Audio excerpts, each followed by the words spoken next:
A cubical block of mass m and edge a slides down a rough inclined plane of inclination theta with a uniform velocity.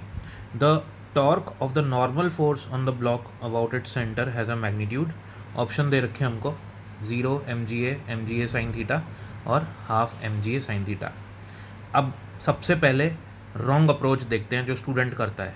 ठीक है, देखिए M मास का एक block है triangular veg पे. ये रहा एम मास का ब्लॉक.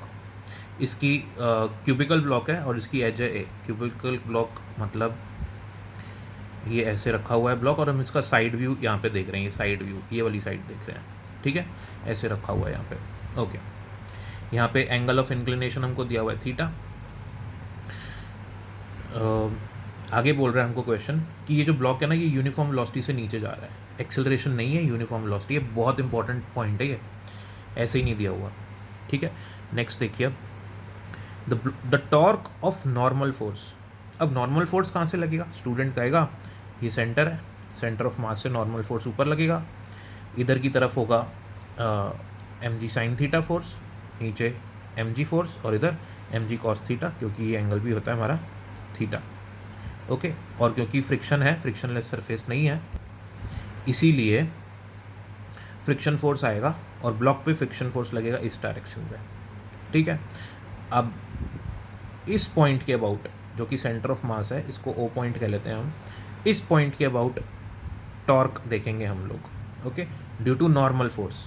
तो इसी पॉइंट के अबाउट जो टॉर्क लगेगा वो होगा ज़ीरो इस फोर्स की वजह से, क्योंकि जिस पॉइंट पे हम लोग टॉर्क निकाल रहे हैं, जिस पॉइंट के रिस्पेक्ट में, अगर फोर्स उसी पॉइंट पे लग रहा है तो वो कोई टॉर्क प्रोड्यूस ही नहीं करता.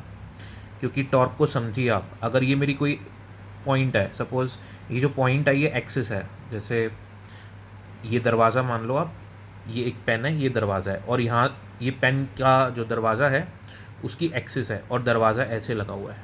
ठीक है, अब मैं फोर्स ऐसे लगाऊंगा तो दरवाज़ा खुल जाएगा, ऐसे करूँगा तो बंद हो जाएगा.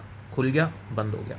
ओके, तो इस एक्सिस के अबाउट जो फोर्स होगा, जो टॉर्क होगा, वो निकालना है मेरे को. ऐसे करूँगा तो टॉर्क आएगा, ऐसे करूँगा तब भी टॉर्क आएगा. लेकिन अगर मैं यहाँ पे फोर्स लगाऊँ तो कोई टॉर्क आएगा क्या?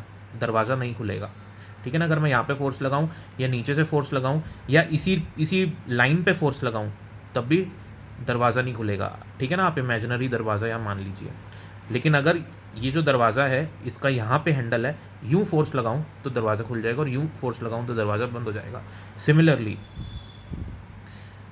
सिमिलरली हम लोग क्या देखेंगे कि ये जो पॉइंट है इसके अबाउट जितने भी फोर्सेस लग रहे हैं कोई टॉर्क नहीं प्रोड्यूस करेंगे, तो टॉर्क होगा ज़ीरो. तो स्टूडेंट टिक कर देगा ये आंसर, और ये हो गया गलत. अब गलत क्यों हो गया इसको देखिए आप. क्योंकि सबसे पहले ये जो फ्रिक्शन फोर्स लग रहा है ना, ये फ्रिक्शन फोर्स जो लाइन ऑफ फोर्स है वो यहाँ से जा रही है और इस पॉइंट के अबाउट मेरे को टॉर्क निकालना है. तो line of action of force से एक्सिस ऑफ रोटेशन, ये एक्सिस ऑफ रोटेशन है, उसकी परपेंडिकुलर डिस्टेंस ये होती है.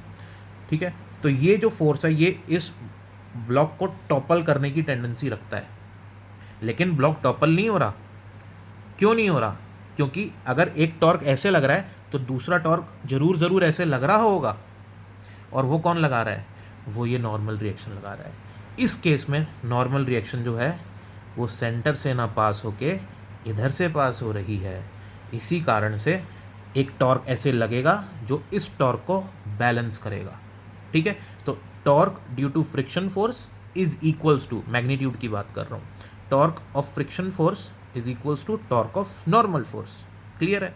यहाँ से लगने वाला टॉर्क और यहाँ से लगने वाला टॉर्क दोनों बैलेंस है, तो सीधा नीचे जाएगा यूनिफॉर्म वेलोसिटी से. ठीक है, अब एक और कंसेप्ट देखेंगे. मेरे को निकालने की ये इसका जो टॉर्क होगा वो कितना होगा. भाई इसका जो टॉर्क होगा इस फोर्स की वजह से, वही टॉर्क इस फोर्स की वजह से होगा. तो इस फोर्स की वैल्यू कितनी है? आप बोलोगे म्यू एन है, जो कि गलत हो जाएगा. क्यों गलत हो जाएगा? क्योंकि म्यू एन हम कब यूज़ करते हैं? जब फ्रिक्शन जो होता है वो लिमिटिंग फ्रिक्शन होता है, उस केस में हम लोग फ्रिक्शन की वैल्यू म्यू एन पुट करते हैं. लेकिन क्वेश्चन में साफ साफ दिया हुआ है कि ब्लॉक यूनिफॉर्म वेलोसिटी से जा रहा है. ठीक है, और आपको ग्राफ याद होगा, ये रहा ग्राफ. अब ये जो पॉइंट होता है ग्राफ पे, ये होता है लिमिटिंग फ्रिक्शन की वैल्यू, ठीक है। और उसके बाद जैसे ही लिमिटिंग फ्रिक्शन से आगे चलते हैं हम लोग तो काइनेटिक फ्रिक्शन आ जाता है, ठीक है। तो काइनेटिक फ्रिक्शन कम होता है लिमिटिंग फ्रिक्शन से, और जब बॉडी मोशन में होती है तभी उस पर काइनेटिक फ्रिक्शन लगता है, ओके।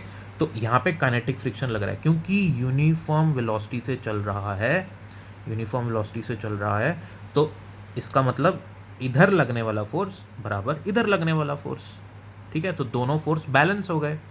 तो ये बैलेंस्ड फोर्स में दो केसेस होते हैं ना, या तो बॉडी रेस्ट पे है या यूनिफॉर्म वेलोसिटी से चलेगी। तो ये वाला फोर्स है एफ के, ये वाला फोर्स है एम जी साइन थीटा, दोनों को कर दो इक्वल, तो एफ के की वैल्यू हो गई एम जी साइन थीटा। अब इसकी वजह से जो टॉर्क है वो कितना होगा, फोर्स इंटू ये वाला perpendicular distance from the line of action of force, okay, from axis of rotation. तो ये है a/2, क्योंकि पूरी जो इसकी साइड्स दी हुई है उसको हमको वो a दी हुई है। तो force multiply by a/2 M G sine theta into a/2, ये क्या होगा, torque due to friction force. और इतना ही टॉर्क नॉर्मल फोर्स की वजह से लग रहा है, तभी ऐसे वाला और ऐसे वाला टॉर्क दोनों बैलेंस हो रहे हैं और ये सीधा नीचे जा रही है। तो आंसर हो जाएगा हमारा M G sine theta into a/2। So D option goes out to be the correct one. Thank you so much.